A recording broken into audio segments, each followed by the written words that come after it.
नमस्कार। अ, मैं Bhimaram Chaudhary, assistant professor sociology department, SPC government college Ajmer. मैं एसपीसी गवर्नमेंट कॉलेज अजमेर की सोशियोलॉजी डिपार्टमेंट के यूट्यूब चैनल पर आपका स्वागत करता हूँ। ऑनलाइन टीचिंग लर्निंग के इस मॉड्यूल पर आज हम अ, इस वीडियो में अ, जो टॉपिक हमारा पहले से ही चल रहा है, आदिम अर्थव्यवस्था, उसी को कंटिन्यू करेंगे। इससे पहले जो वीडियो बना था उसमें हमने आदिम अर्थव्यवस्था क्या है उसके बारे में पढ़ा था, और आदिम अर्थव्यवस्था के बारे में सामाजिक मानव शास्त्रियों की क्या राय है। उन्होंने इसको मानव शास्त्रीय दृष्टि से किस तरह परिभाषित किया है, उसकी शुरुआत की थी। वहीं से शुरुआत करते हुए अब हम आगे बढ़ते हैं। आदिम अर्थव्यवस्था अ, आदिम समाज की आर्थिक क्रियाओं का संगठन है, और जिसका मुख्य उद्देश्य उदर पूर्ति होता है, उनकी मूलभूत शारीरिक आवश्यकताओं की पूर्ति होता है। धन संचय, संपत्ति इकट्ठा करना, प्रतिस्पर्धा, एकाधिकार और प्रभुता स्थापित करना उनका उद्देश्य नहीं होता है, जिस तरह आधुनिक अर्थव्यवस्थाओं में होता है। वहाँ प्रकृति और समाज के मध्य सद्भावनापूर्ण संबंध होता है, और वो प्रकृति के साथ रहकर अपना जीवन यापन करते हैं। पिछली वीडियो में अ, एक फैक्चुअल त्रुटि रह गई थी। मैंने बताया था आपको कि 2011 की जनगणना के अनुसार जो जनजातीय जनसंख्या है उसका प्रतिशत भारत में लगभग भारत में 8.2% है। वह 8.2% नहीं होकर 8.6% है। इस त्रुटि को मैं सुधारना चाहता था, मेरे ध्यान में आ गया था।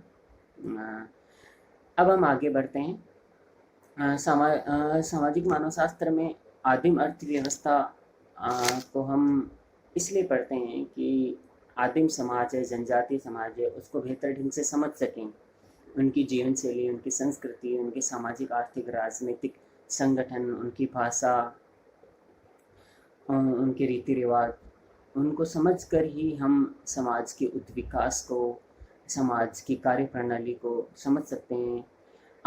उनकी जनजातीय समाज की समस्याओं को समझ सकते हैं। उनके समाज की बेहतर वैज्ञानिक समझ के आधार पर ही उनकी समस्याओं का बेहतर समाजशास्त्रीय हल खोजा जा सकता है, उनको समाज की मुख्य धारा से जोड़ा जा सकता है। उनकी विशिष्ट संस्कृति को बनाए रखा जा सकता है, और उनके वेलफेयर के लिए, डेवलपमेंट के लिए, अपलिफ्टमेंट के लिए, एम्पावरमेंट के लिए जो योजनाएं हैं, जो कार्यक्रम हैं, उनको बहुत ही प्रभावी ढंग से लक्षित परिणामों तक पहुंचाया जा सकता है। प्रिय छात्रों, अब हम चर्चा करते हैं सामाजिक मानव शास्त्रियों ने आदिम अर्थव्यवस्था को किस तरह परिभाषित किया है। भारत के प्रसिद्ध मानव शास्त्री डी.एन. मजूमदार एवं टी.एन. मदान हैं। उन्होंने मानव शास्त्र पर बहुत सारी पुस्तकें लिखी है। उनमें से एक पुस्तक है an introduction to social anthropology. इस पुस्तक में उन्होंने बताया है कि जीवन की दिन प्रतिदिन की अधिकाधिक आवश्यकताओं को कम से कम परिश्रम से पूरा करने हेतु मानव प्रयत्नों को नियमित एवं संगठित करना ही अर्थव्यवस्था है। यानी कि DN. Majumdar and TN. Madan साहब का ये कहना है कि मानव की जो मूलभूत ज़रूरतें होती हैं, जैसे भोजन है, वस्त्र है, आवास है, इन आवश्यकताओं को अधिक से अधिक पूरा करना, वो भी कम से कम परिश्रम से, इसमें जो आर्थिक क्रियाएं, जो क्रियाकलाप आते हैं, वह अर्थव्यवस्था है।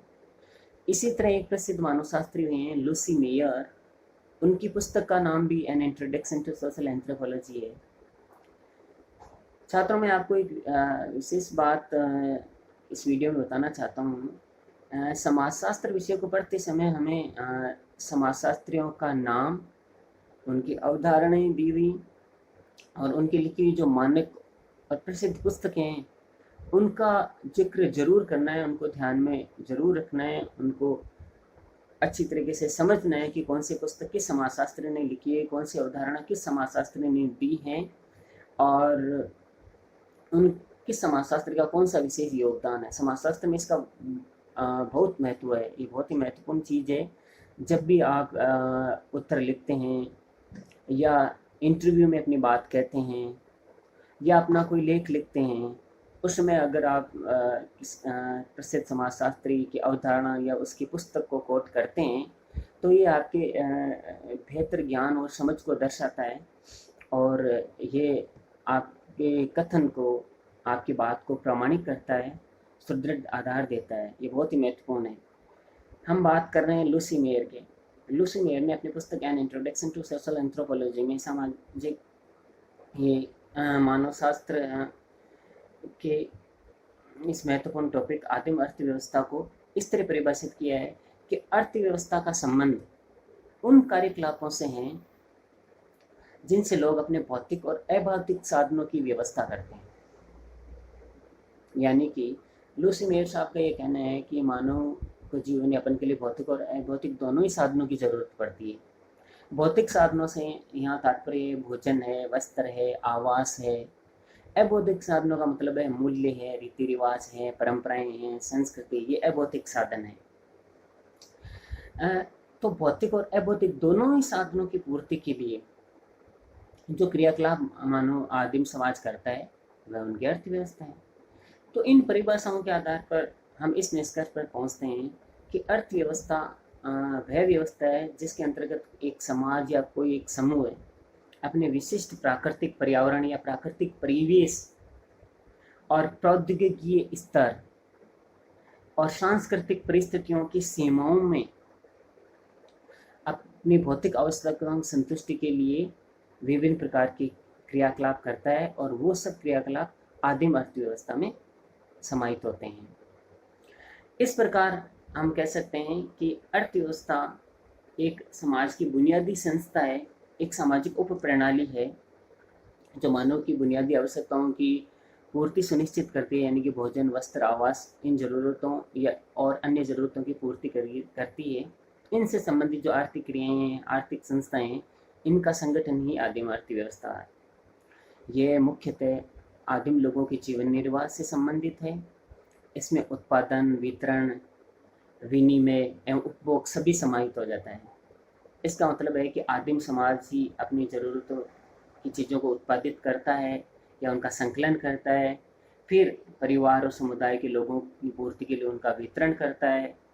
अतिरिक्त खाद्यान्न या अनाज अगर बचता है तो विनिमय के माध्यम से दूसरे समुदाय को वो चीज़ें देता है, और उनसे दूसरी चीज़ें जो उनके पास नहीं होती वो लेता है उपहार विनिमय की प्रथा के माध्यम से, और उपभोग करता है।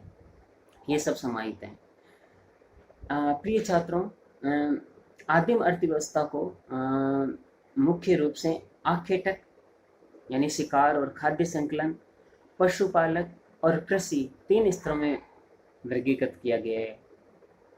फिर भी इसको व्यवस्थित तरीके से समझने के लिए आर्थिक उद्योग विकास के 4 स्तर हैं। आदिम समाज में आर्थिक उद्योग विकास के जो 4 स्तर हैं उनको समझने का प्रयास हम करते हैं। आदिम अर्थव्यवस्था में आर्थिक उद्योग विकास के 4 स्तर इस प्रकार हैं। पहला जो स्तर है वह है शिकार एवं खाद्य संकलन। दूसरा स्तर है पशुपालन स्तर। तीसरा स्तर है कृषि स्तर, और चौथा है औद्योगिक स्तर। यानी कि सामाजिक मानवशास्त्रियों ने आदिम अर्थव्यवस्था के या आर्थिक उद्योग विकास के 4 स्तर बताए हैं, जिनमें पहला और प्रारंभिक स्तर शिकार एवं खाद्य संकलन का है, उसके बाद पशुपालन स्तर आता है, उसके बाद में कृषि स्तर आता है, उसके बाद में आज आधुनिक समाज में जो औद्योगिक स्तर है वह आता है। शिकार और खाद्य संकलन की जब हम बात करते हैं तो ये मानव जाति के आर्थिक उद्योग विकास का प्रारंभिक स्तर है। ये काफ़ी अव्यवस्थित और अस्पष्ट होता है। इसमें मानव भोजन का उत्पादन नहीं करता है बल्कि संकलन करता है। वह शिकार करता है, जंगल से कंदमूल, फल फूल इनका संकलन करता है। और इसमें जो श्रम विभाजन होता है वह अत्यंत ही सरल होता है, यानी कि लिंग के आधार पर होता है, स्त्री और पुरुष के मध्य होता है, जिसमें पुरुष शिकार करते हैं और महिलाएं जंगल से कंद मूल, फल फूल, शहद इत्यादि का संकलन करती हैं। लेकिन यह जो जीवन स्तर है ये अत्यंत ही कठिन और संघर्षमय होता है। कई बार शिकार नहीं मिल पाता है, कई बार जंगल से पर्याप्त खाद्य पदार्थों का संकलन नहीं हो पाता है। इस कारण काफ़ी कठिन और चुनौतीपूर्ण जीवन यापन होता है।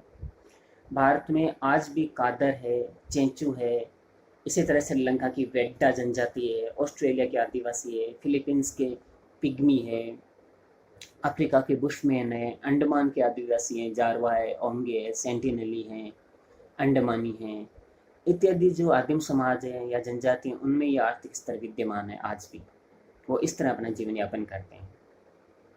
दूसरा जो स्तर है आर्थिक उद्विकास का, आदिम अर्थव्यवस्था के उद्विकास का, वह पशुपालन स्तर है। हम जानते हैं कि प्रत्येक समाज किसी न किसी रूप में पशुओं को पालता ही है। प्रारंभ में आदिम समाज में पशुओं को मांस के लिए रखा जाता था, किंतु कालांतर में उनको महसूस हुआ कि पशुओं से मांस ही नहीं और भी बहुत सारी चीज़ें ली जा सकती हैं। धीरे धीरे उन्होंने उनको पालना शुरू किया और उनसे दूध, ऊन, ऐसी चीज़ें भी प्राप्त करने लगी जो उनके जीवन यापन को आसान बनाती थी। इस तरह ये पशुपालन उनके लिए उपयोगी सिद्ध हुआ और आदिम आर्थिक विकास का इस चरण का शुभारंभ हुआ। दक्षिण भारत में टोडा जनजाति है, वो भैंस को बहुत पवित्र मानती है। उनकी संस्कृति को भैंस संस्कृति भी कहा जाता है।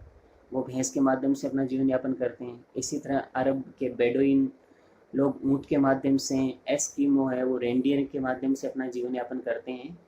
तो ये जो पशुपालन स्तर है ये शिकार और खाद्य संकलन स्तर की अपेक्षा थोड़ा निश्चित और स्थिर होता है और उससे बेहतर होता है। तीसरा जो स्तर है वह है कृषि स्तर। इसमें जो आदिम समाज है या मानव जाति है उसने बीज बोना और पौधे उगाने की कला को सीख लिया और यहाँ पर आर्थिक विकास का तीसरा स्तर शुरू होता है। इसमें आर्थिक जीवन अपेक्षाकृत स्थिर और शांत और थोड़ा सा व्यवस्थित हो जाता है। इसमें भी जो श्रम विभाजन है वो स्त्री पुरुष के आधार पर होता है। कृषि के जो कठिन कार्य होते हैं वो पुरुष करते हैं और स्त्रियां भी कृषि कार्य में विशेष निपुण होती है और बहुत महत्वपूर्ण भूमिका निभाती हैं। इस कार्य में उनका योगदान काफ़ी महत्वपूर्ण होता है। आदिवासियों में, आदिम समाज में जो कृषि के तरीके हैं वो अत्यंत सरल है। जैसे झूम कृषि, वो पेड़ पौधों को, जंगलों को काट कर, साफ कर कर वहाँ पर खेती करते हैं और उससे अपनी ज़रूरतों की पूर्ति के लिए अनाज पैदा करते हैं। यह जो स्तर है वो आज भी पोलिनेशिया है, मेलेनेशिया है, मध्य एशिया है, भारत की जो कई जनजातियाँ हैं उनमें पाया जाता है। वो इसको अपनाते हैं, कृषि के माध्यम से जीवन यापन करते हैं। और चौथा सबसे महत्वपूर्ण और जो उन्नत आर्थिक विकास का जो स्तर है वह है औद्योगिक स्तर। यह आर्थिक विकास का चौथा और सबसे महत्वपूर्ण स्तर है। इसमें टेक्नोलॉजी का इस्तेमाल बहुत अधिक होता है और श्रम विभाजन और विशेषीकरण होता है, वो काफ़ी जटिल हो जाता है। हर काम के लिए एक अलग विशेषज्ञ होता है, मशीनों से बड़े पैमाने पर उत्पादन होता है। लेकिन कोई भी आदिम समाज है वो पूर्णतः औद्योगिक स्तर तक नहीं पहुंच पाया है।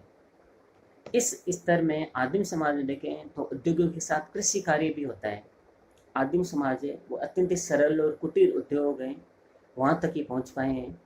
और जिस तरह जैसे टोकरी बांधना है, सूत काटना है या जंगल के जो कंदमूल फल है उनको बाज़ार में लाना है, उनको थोड़ा सा वो प्रोसेस कर देते हैं। इस तरह की सरल अत्यंत सरल कुटीर और छोटी औद्योगिक भी नहीं कह सकते उनको हम पूरी तरीके से, आर्थिक गतिविधियां वो इस स्तर पर शुरू कर पाए हैं। और साथ साथ में कृषि कार्य भी होता है, पशुपालन है उसको भी वो इस काम में प्रयुक्त करते हैं। भारतीय समाज में देखें तो हम ये पाते हैं कि आश्चर्यजनक रूप से ये चारों स्तर कुछ हद तक आदिम समाज में विद्यमान है। तो इस प्रकार हम कह सकते हैं कि जो आदिम अर्थव्यवस्था है उसका मुख्य उद्देश्य जीवन यापन है और वो प्रकृति और प्राकृतिक संसाधनों के माध्यम से अपने जीवन की मूलभूत आर्थिक क्रियाएं हैं, मूलभूत ज़रूरतें हैं, भोजन, वस्त्र, आवास, उनकी पूर्ति के लिए एक सद्भावनापूर्ण संबंध प्रकृति के साथ रखते हुए आर्थिक क्रियाएं संपन्न करते हैं, जिसमें शिकार और खाद्य संकलन, पशुपालन, कृषि और औद्योगिक ये चार स्तर हैं। और उनकी अर्थव्यवस्था वो अत्यंत ही सरल होती है केवल शारीरिक आवश्यकताओं की पूर्ति, पारिवारिक और सामुदायिक आत्मनिर्भरता उसका मुख्य उद्देश्य होता है। धन संचय, एकाधिकार, प्रभुत्व स्थापित करना उसका उद्देश्य नहीं होता है। वो प्रकृति के साथ सामंजस्यपूर्ण और सद्भावनापूर्ण संबंध रखते हुए अपनी अर्थव्यवस्था, अपनी आर्थिक क्रियाओं को संपन्न करते हैं, और यही उनकी विशिष्टता है। और दूसरे शब्दों हम कह सकते हैं कि अगर प्रकृति को दुनिया में कुछ सीमा तक अगर संरक्षित किया है, तो उसमें आदिम समाज की भूमिका को हम नज़रअंदाज नहीं कर सकते, वह अत्यंत महत्वपूर्ण है। धन्यवाद।